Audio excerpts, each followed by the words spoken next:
Hey everyone, this is Paul again. I'm in a different setting right now. I'm here in my van down by the river. Just kidding. Yeah, I am here in my van. Kids are down and I wanted to go to someplace quiet. Sometimes the car is the only place to do that. That's what happens when you have a lot of kids. Anyway, I wanted to do another video regarding Witness Lee and the local churches and some of the stuff that they do. And what I'm going to do with this video is I wanted to get more into the some of the typical cult characteristics of the local churches, which make it quite obvious that it is a cult. And the topic of this video is the topic of basically being time grabbers and body snatchers. That's what cults are good at. Cults are good at occupying your time, requesting excessive amounts of time from you because they need excessive amounts of time from you to indoctrinate you and brainwash you. And also they're good at being body snatchers, basically making you AWOL, making you absent to the neglect of friends and family, people that you know, people that have been in your life, been for you, been there for you all your life, and suddenly you're gone. So cults are good at doing that, and the local churches are no different. So the thing with this group is that it's I would say that this matter of being a time grabber, being a body snatcher, it's one of, I would say, one of the early warning signs of this cult. And, family members and friends of people who get into this group will eventually start to notice that they're just not around as much. And they begin to be concerned. I talked about that in the previous video. And, once someone starts to get more involved with the local churches, they just become more and more absent, oftentimes to the neglect of their family members and friends. And I will say this before I go on, I'm not against being consecrated. I'm not against being zealous. I'm not against serving the Lord full time and things like that. I'm not against that. But what I am against is when those things are done in the name of God to the neglect of your family, to the neglect of those who need and deserve and desire your care and your attention, including your own children. And you may, even family members and friends who don't necessarily know all of the strange teachings and things that are going on in the local churches, even though they may not know all of those things in particular.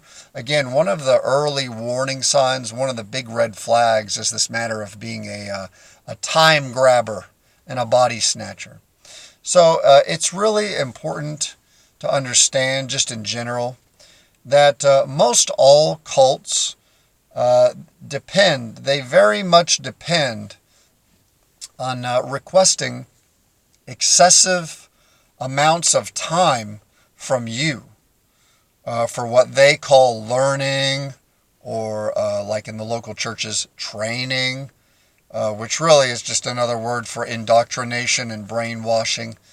Among the leadership of any cult with abnormal beliefs, with fringe beliefs, it is really imperative. It is really a part of their agenda to occupy you and to require of you abnormal amounts of time to be spent with them, again, to the neglect of others.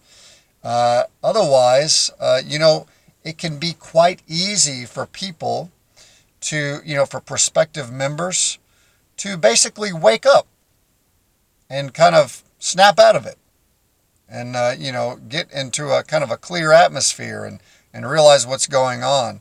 If people don't spend these excessive amounts of time in this group, it'll be a lot easier for them to wake up, to snap out of it, and see the obvious abnormalities and peculiarities of that particular group. So, the cult leadership, the cult members don't want that. They want people to be completely immersed in their group, which keeps people from waking up. And if for whatever reason people stop attending their meetings, then they have a much greater chance of waking up. And that's eventually kind of what happened to me. My waking up took actually several years. It was a long process. But when I didn't fully wake up until once I started getting out of there. So, just to get into kind of some of the specifics, a typical local church, the local churches of Living Stream Ministry that follow Witness Lee to the T, these local churches, for example, on a Sunday, they typically have about 4 hours of meeting. And that's not 4 different services, 1 hour each for people with different schedules. No, what they typically have is they have a 2 to 2.5 hour meeting in the mornings for what they call prophesying, which is just parroting Witness Lee's doctrine and listening to people parrot Witness Lee's doctrines. That's usually about 2 to 2.5 hours in the morning. And then they typically also have an afternoon meeting, which is different, which they call the Lord's Supper or the Lord's Table.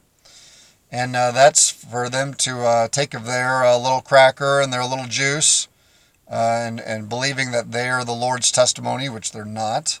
But they do that, and then they usually have extra time for people to continue to parrot Witness Lee's teachings and kind of tell their testimonies throughout the week of their enjoyment of the Lord. They love to talk about the enjoyment of the Lord, which is nowhere found in the Bible. You will not see anywhere in the Bible the mention of the enjoyment of the Lord, but that's almost all that they like to talk about. So, just on a Sunday alone, that's typically, if you go to their meetings and they strongly encourage everyone to come to both meetings, you're going to be looking at least 4 hours of your time to be taken up. And that doesn't include getting ready for the meetings. That doesn't include drive time, including all of that. That could be at least a good 5 hours just on a regular Sunday morning. They also usually have a Saturday morning service time where they encourage all of the local church members to come together and mow the lawn and clean the bathrooms and do all kinds of other practical service. Basically, it's free labor, cheap labor. They love that. They love to use their members and take time out of their days instead of paying people to do that. They like to just use their own members as cheap labor. And usually those service times last from 2 to 3 hours. So that's another 2 to 3 hours right there. And then usually they have an hour to hour and a half long prayer meeting, either on a Tuesday or a Wednesday. And then they usually encourage you to go to at least one home meeting during the weekday or also on the weekend, which, like I said in a previous video, home meetings usually last 2 to 3 hours. So, if you have a home meeting and you have a prayer meeting on another night, and then you have a Saturday morning service group meeting, and then you have 2 separate long meetings on Sunday, that starts to add up to at least around 9 to 10 hours a week just on meetings. And that right there is, about 4 or 5 meetings, depending on how many home meetings you go to.